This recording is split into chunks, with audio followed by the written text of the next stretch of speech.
Hello friends, welcome to Creative Medicine.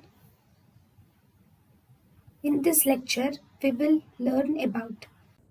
Hello friends, let us now learn some important points about the beta HCG. Beta HCG has mainly two subunits. It has alpha subunit and beta subunit. Alpha subunit is non-specific and it is similar to that of LH, FSH and TSH. See, this LH, FSH and TSH also has alpha subunit which are almost similar to alpha subunit of beta HCG. So this alpha subunit of beta HCG is non-specific, whereas the beta subunit of beta HCG is specific. Okay, now this beta HCG is a glycoprotein and this is synthesized by the syncytiotrophoblasts. Syncytiotrophoblasts will synthesize the beta HCG. Syncytiotrophoblasts will synthesize the beta HCG. These beta HCG can be detected by day 8 after fertilization. Why? Because this syncytiotrophoblast is formed at day 8. So after syncytiotrophoblast forms, we can detect this beta HCG because syncytiotrophoblast secretes beta HCG.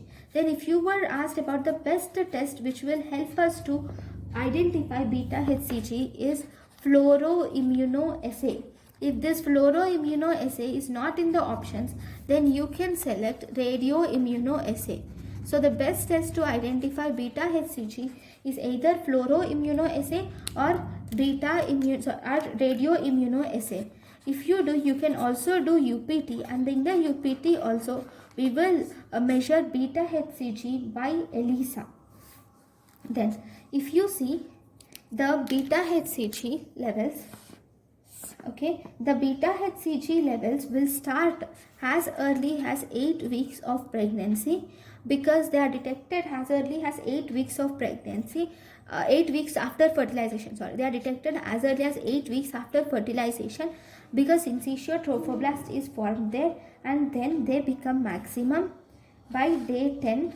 Week 10.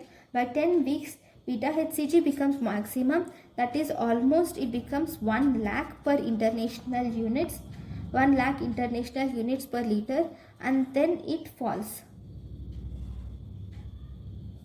And then it begins to fall and it plateaus. It's something like this. Okay, it begins to fall and it plateaus. So the gene responsible for this beta HCG is chromosome 19, and this beta HCG resembles LH mostly because beta HCG and LH differs by only 18 amino acids. So it resembles LH. So if you see the functions of beta HCG, the major functions of beta HCG are it will maintain the corpus luteum and it will help in immunosuppression. It suppresses the immunity and thus it prevents fetal rejection. If immunity is not suppressed, then the fetus is also recognized as a foreign body and that will be destroyed. So it prevents the fetal rejection and helps in immunosuppression. This beta HCG is the first stimulus to activate testosterone production from fetal testis.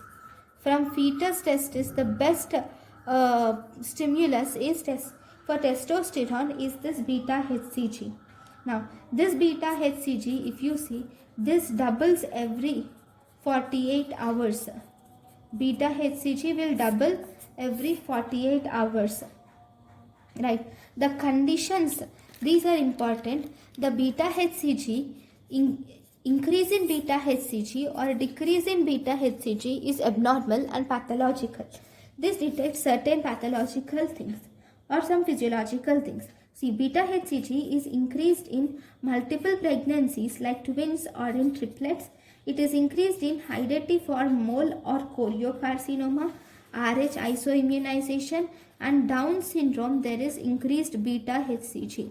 This beta HCG is decreased in ectopics, abortion, and Edwards syndrome, you will see decrease in beta HCG.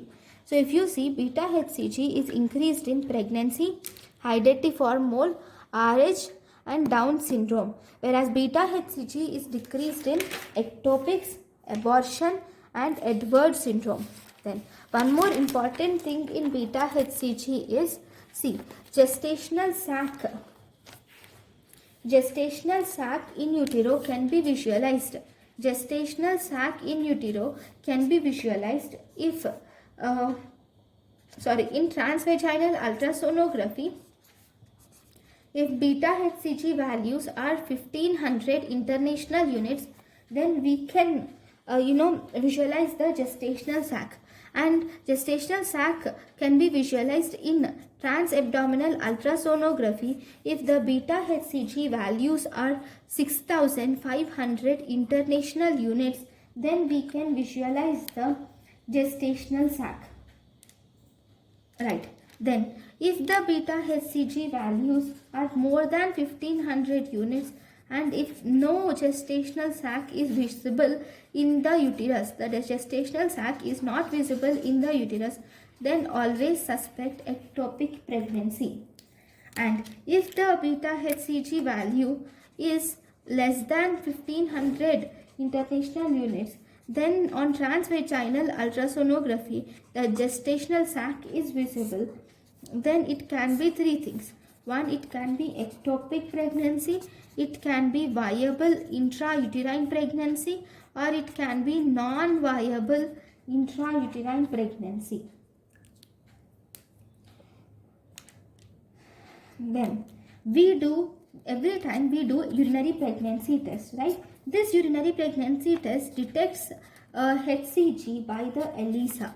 Then the minimum amount of HCG that is picked by this urinary pregnancy test is around 10 to 20 international units per liter. Around 10 to 20 international units per liter of beta HCG is picked by the urine pregnancy test. And if you do a quantitative serum test by radioimmunoassay or fluoroimmunoassay, then it will pick minimum beta HCG up to 1 to 2 international units per liter.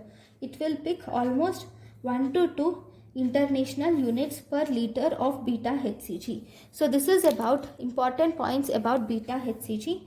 Thank you guys for watching my lecture. Thank you. Thank you and thank you for watching.